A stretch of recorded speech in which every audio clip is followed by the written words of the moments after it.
Hey, it's Alex Theuma, CEO and founder of SaaStock. We're here live at SaaStock Europe, the 7th edition in Dublin at the RDS. And we're recording live edition of the SaaS Revolution Show today. I'm joined by Amos Haggiag. Did I get that right? Yeah. Yeah, good. Welcome to SaaStock. It's your first? First time at SaaStock, yeah. First time at SaaStock, so hopefully not the last. And maybe before we get into it, what's one thing within the last 24 hours that's been really valuable for you? First, tons of really valuable meetings. Yep. Both investors and other companies, and also we have people here in the region. And meeting our investors. Yep. We met with one of our board members here. We had a panel. Yep. Alex Theuma. Yeah. So I think he helped get you over to the event as well. So delighted for that. And to tell us, we always start the show like we want to get to know our guests a little bit better, find out a little bit about them. So who is Amos Haggiag? So I live in Israel, in Tel Aviv. Yep.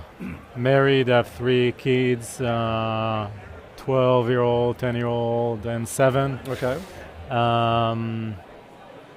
I like to have lots of hobbies, mostly extreme sports, but I like kite surfing. Okay. I do rock climbing. Yeah. When I have time. Yeah. Don't have much free time, but Started Optibus 10 years ago. Started off what? Started Optibus 10 years ago. Okay, 10 years ago. I come from a tech background, so I studied like math and computer science. Okay, yeah.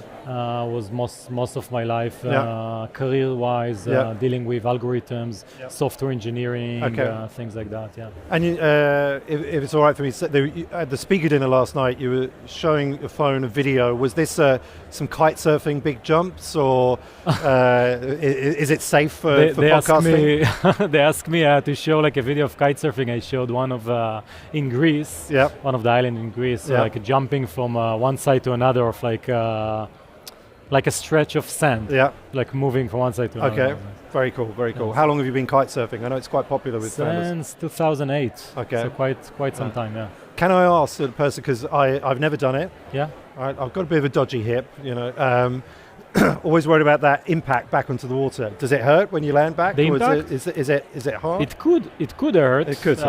Generally, the kite float you in the air a bit, right? So you can land quite softly. Okay. But obviously, it depends on the technique. Yeah. So if you're not careful, you can land quite hard, and there's some accidents. But it's relatively I think I've been to almost every accident that is of this sport at some point. Broken a bone? Not broken a bone in kite surfing. No, in kite surfing, no. Okay. In climbing, I did, but not in kite surfing. And so you started Optibus 10 years ago. Yes. Why? And what's the founding story?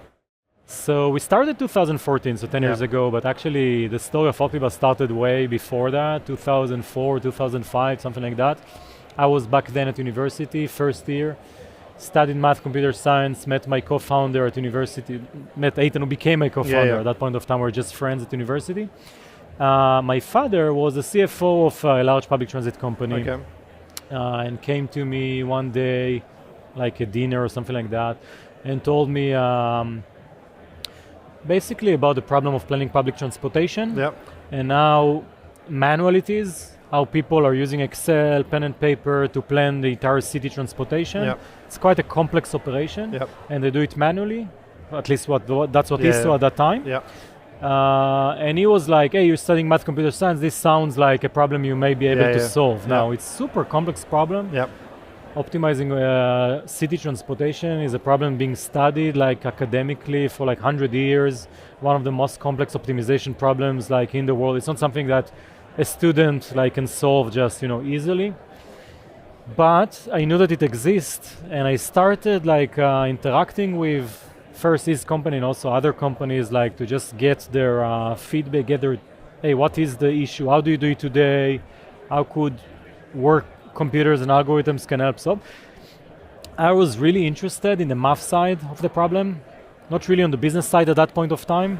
Mostly about how do you optimize in real time, how do you take so much data and create an algorithm that will decide the routes, the timetable, the vehicle schedule, the driver schedule. So that was the passion was on that. Then I finished university, I went to the US, I spent some time in Princeton, I then went back to Israel and worked at Microsoft. most of the time in a team that developed Cortana, a personal assistant for Microsoft. And during all that time, me and Nathan are developing what eventually became Optibus. So nights, weekends, whenever we had some time off, we were met and we were in the beginning focused on the algorithms, then writing the code and writing a product. We had some breakthroughs of like, hey, we understood, hey, we can solve this problem in a way that no one did so far. So there were some points like that we got like in the terms of algorithms. And then we started working with, and all of that before we started the company. We started working with public transportation companies, and it was a very basic product, but it gave them enough value that they really wanted to use the product. We got to a point where I was working at Microsoft, Aiton was working on a different like startup, where we had so much demand coming to us that we said, okay, we either do it full time or we don't do it at all. Like we weren't able to continue doing it this way. So we made the decision that at that time, 2014, was quite hard. Leave our jobs, leave a very rewarding kind of workplace that we both had, and start a business like without any funding, without any knowledge of is it going to succeed or not. We raised like initial seed round of $1 million. And started the company. So that's what led to Optibus, but since then we grew quite fast from that point of time. When did Bessemer Venture Partners come in? Was it Series A? Bessemer came in Series C actually. Series C? Yeah, in 2021. So we had, Series B was led by Insight, which was also from New York. Bessemer was also from New York at that time. Then Alex moved to London. And Series A was led by Pitango, which is the largest VC in Israel, and then a few strategic investors, and seed was just private investors. So when Bessemer joined, we had a big round. It was like 100 million, more than 100 million round. It was the first like really massive round that we did that helped us scale the business. But Optibus was already like growth stage at that time. And what data points then can you share are you happy to share about the company? So I think you're Series C now. No, we still post Series D. You've done a D? Yeah, we've done a D. Since the D, we also did a bunch of like strategic rounds, but like the latest big round was also about 100 million, was D round 2022. We are quite big as a company now. We started, we are very global first. We have customers all across the US, Latin America, places like Brazil, Chile, Mexico, all over Europe. Europe is the biggest market. We're in 35 countries. We are in 6,000 cities where we operate. We sell to the cities themselves, like there are customers, the city, the transportation authority, or in many cases, the private companies that operate public transit. And we have customers from very small, kind of like rural areas that operate 10 buses to some of the largest public transport companies in the world. That's using Optibus as like their own mission critical product that runs their entire service. So it's not a typical, I would say, SaaS that you see here in the room, where you sell great products but that solve more horizontal. We are going really deep into full workflow for very specific customers, right? Optibus, we can't have a booth here because no one here wants to buy Optibus. Right? We're a different type of company. Understood. And given that you're post-Series D, you're well past 1 million in ARR, but if we can go back to that 0 to 1, getting those first customers and then getting that momentum traction to 1 million in ARR. Maybe what were some of how did you do it, some of the lessons learned on that part of the journey? Yeah, I actually remember the moment we got to 1 million. It was a milestone, and it was kind of we didn't really realize that we're in 1 million. I had a discussion with a few people from Optibus, and hey, what's the ARR? Like we didn't really, today we're very much like on the data and everything. Back then it was like, hey, this customer is paying that customer is paying, we're 1 million. Or something like that. We didn't really track it. So and I think maybe it's a bit different, vertical SaaS versus horizontal. We have almost all of our customers are large customers. So they're paying Optibus hundreds of thousands of dollars a year. That's a typical customer. And we have customers that are paying millions. So when we got to 1 million, we didn't have a lot of customers. We had maybe 5. One customer paying like 100K, another customer can pay 300 to 400K a year on like ARR. So we were, I guess, got to 1 million quite fast versus most companies because it happens, I'm assuming, I think it probably was like after 1 or 2 years before even the product. I don't even think the product has really good market fit at that point in time because we learned through the work from our customers. So I guess my lessons are a bit more to vertical SaaS world versus horizontal, but for me, working really closely with our customers, like in their offices all day, learning from them, seeing how they use the product, building the product with them, obviously with an eye to what other customers need, versus building something that you think is a great idea. We knew the problem really well, much before we knew the solution. And I think sometimes it's the opposite. You start with a tech idea and then you try to find who wants to buy it. We did a bit different. We worked very closely with our customers. In the beginning, very focused on only the Israeli market. Now you see many startups from Israel that immediately go like outside. Normally. For us, because we wanted to be close to our customer, it actually was very beneficial to work with the local market. And then we moved to the US. I think when we moved to the US, we were probably like 1 million ARR. We started working in the US and did everything remotely in the beginning until we hired like first people on the ground. I mean, that's interesting because like, I don't know whether this is true with Israeli founders and CEOs, but like typically we see like European founders and CEOs get to 1 million and now it's probably even a little bit more. And then when they launch in the US, the founder moves over. So did you have that decision or you're thinking about, do I do that? And did you ever do that? Or have you just like, kept it, you're in Israel running the company from there? So I did think about it. And the reason I chose not to do it is because our market is very much distributed across different regions in the world. If you're like a cyber company or something like that, you could like get to hundreds and millions of revenue just from targeting the US.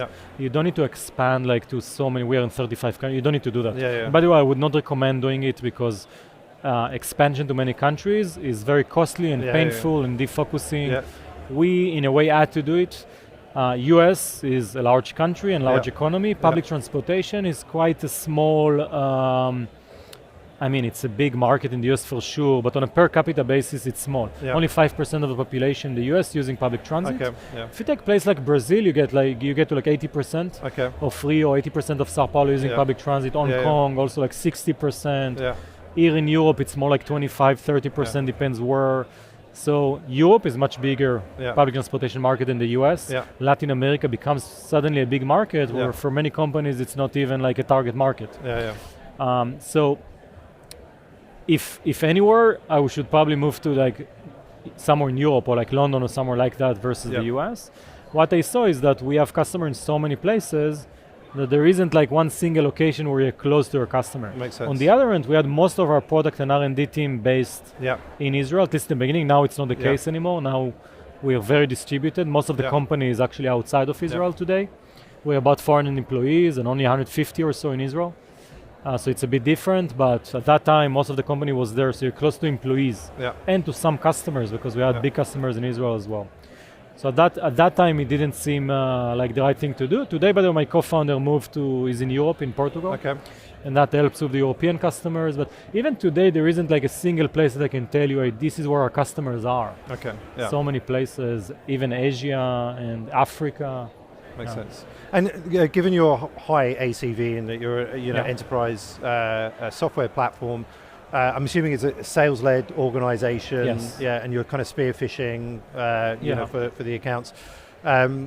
Maybe some thoughts on how you've structured the sales team to kind of get that right, to find the right accounts to help you close these at the low end 100K, but at the high end $1 million deals. Like what some learnings around that? So we first went through different structures.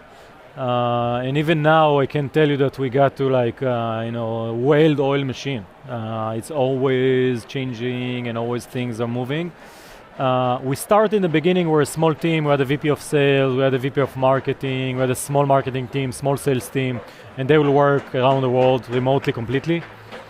And then what we saw is that public transit is and I'm assuming also other vertical markets are similar. We sell a mission critical product. When a customer chose Optibus, if Optibus doesn't work, the public transportation stops working, buses don't arrive on time or don't arrive at all, passenger get wrong information, like it's a disaster. So the risk is so high that in order for anyone to choose Optibus, it's not enough to just bring like a really good product. You need to also convince that you're not introducing risk, that you know how to work in complexity, you know how to work in different regions, and it's very local. Yep. If you want to sell in Germany, as an example, it doesn't matter that you sold to the biggest in the US, the biggest in the UK. Who in Germany is working with Optibus, right? Same for any other country. So we, and I think others are similar position, the sale is very high touch, it's very local, the product is localized, it's integrated. So we had to put people on the ground, we had to make the product like in a way that we go to local events, like everything is very much localized. And because of that, at some point we decided to change the organization into more focus on the local regional kind of management. So we did Europe as an entity and like its own P&L. We had marketing, sales, pre-sales, implementation, all in Europe under the same umbrella, and then Latin America and North America, and that worked well until a point where we saw that we're creating 4 different companies. Yep. Each one sells differently, each one different messaging, different pricing, different sales cycle. So then about a year, 2 years ago, we actually made like the opposite kind of move of centralization in order to have one team, one sales team, one market that can work. And it's a painful process. What I can tell to others who are thinking about whether should I go this path or that path, whatever you choose, do it early. Because when you are 400 people, any organizational change take a year. People, it's so painful, like it's unclear what's going on, So it's we went through that process, and because we thought it's the right thing to do, it's still ongoing. We're going to move into the quickish fire round now. So we'd love to know what's the hardest thing about being a CEO? First, CEO is a kind of lonely position. Even though you have your own management team, you have the company, you have your founder, I would say that each one brings some kind of different, pull you into different directions, and it's sometimes hard to know who to consult with on the things that the CEO needs to consult with. Some of them are quite sensitive. Maybe you want to consult on your management team, maybe you want to consult on investors, you want to consult on board structure, like even the board members, like each one brings different perspective that is not always, you're sure that everyone are aligned onto the same missions. I think in the end, like you feel like you're making a decision yourself. And at least with Optibus, what I'm seeing, I'm trying to change it. But people, it's hard for them to make tough decisions, even if it's in their own domain. So in the end, they're looking up for the CEO to make those decisions. And so you need to make tough decisions all the time, and I think the challenge is how to delegate it. Because in a way, people don't want to make sometimes those decisions because it's always like, it's hard. Whatever you decide, it's like there is some downside. What do you do to look after yourself so that you can, bring the right energy you need, across the working week? I think first, I always try to look long term. If you look short term, there are always like challenges, and they're always like, oh, we failed here, we failed there, we didn't win this customer, we lost that customer, and it's always look like it's the end of the world. We had so many cases like that. When you look long term, that everything looks much smaller, because when I say long term, is like, what's the vision? What are we building? What is the market? What is the product that we're building? Why are we doing it? Are we on the right path? And it's, for us, it's the answer stayed in the last 10 years, always the same. We are always, when you look long term, you're very confident of the path. Short term, there's always always challenges, I think, always. And I think bigger challenges as you grow. I know it sounds for people that are coming from more earlier stage, that in the beginning, every challenge is make or break for the company. But I think as you go, the challenges are bigger because the stakes are higher. What about best advice you've ever received?